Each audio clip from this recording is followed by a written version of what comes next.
she may be the Princess of Wales, she may be our future queen, she may be one of the most photographed women in the world, but it doesn't matter. If you are in hospital, if you are receiving medical treatment, you are entitled to privacy Mm. and confidentiality, and any kind of breach of that has to be taken incredibly Yeah. seriously indeed. Now, the private hospital where the Princess of Wales had her surgeries investigating claims that her confidentiality was breached while she was a patient. We know that at least one staff member at the London clinic is said to have been caught trying to access Kate's notes. This is the hospital, of course, where the King also received treatment for his prostate. And, the hospital's been long favoured by the royal family for its discretion. The late Queen was treated there, so was Prince Philip. And the Princess of Wales was there for 2 weeks in January before being discharged. The hysteria around her health, the conspiracy and clamour for information has been quite incredible over the last few weeks. Sarah Hewson is Talk TV's royal editor who joins us now. Sarah, good morning. Morning to you, Rosie. Sarah, what do we know about what actually happened when the Princess of Wales was being treated? Well, it has been alleged that at least one staff member at the London clinic tried to access the Princess of Wales's private medical records.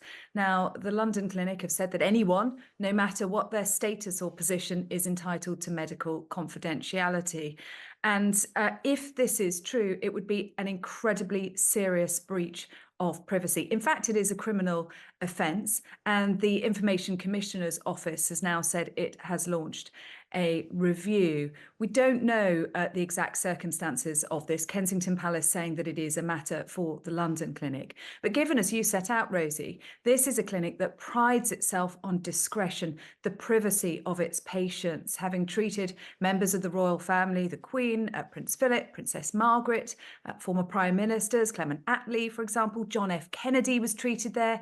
David Cameron, the former prime minister and foreign secretary, was born at this hospital. It will send shockwaves through the hospital, and it is extremely concerning development in what has been an extremely distressing few months for the royal family. Because clamour for information about her health has been at a ridiculous all-time high. And we know in the past, Sarah, there have been utterly tragic circumstances where privacy's been breached when it comes to the Princess of Wales's health. Absolutely, Rosie.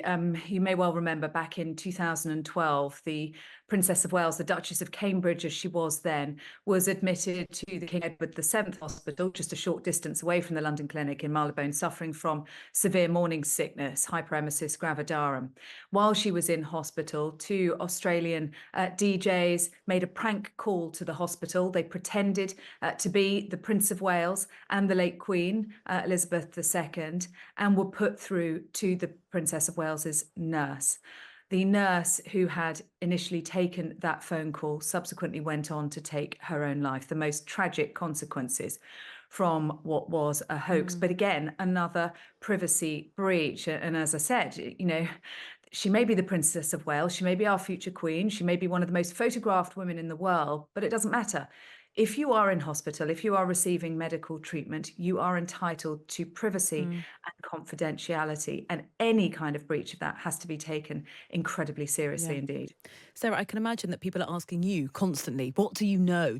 People are asking me, like I would know anything about this. Or friends of friends saying, well, does your journalist friend know what's going on? Do you think that the palace's strategy for how they kind of communicate with the public has maybe sort of misread the public appetite for information and for news, and maybe they need to have a slightly different strategy going forward that does have a different degree of transparency to try to stop all this conspiracy? Well, it's difficult, isn't it? But just because there is an appetite for information, just because the public wants to know, doesn't mean they have a right to know.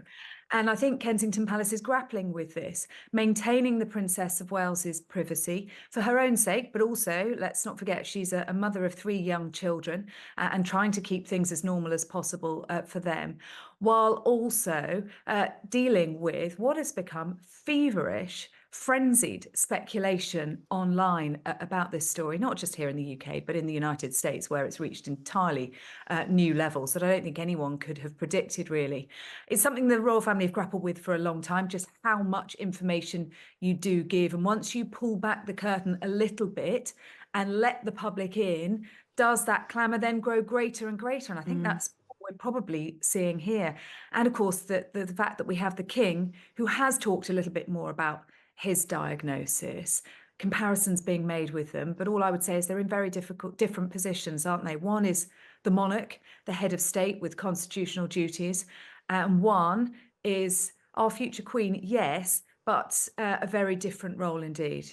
Sarah, thank you so much. Sarah Hewson, Talk TV's royal editor, on what has been a really, really difficult week for Kensington Palace and the Princess of Wales.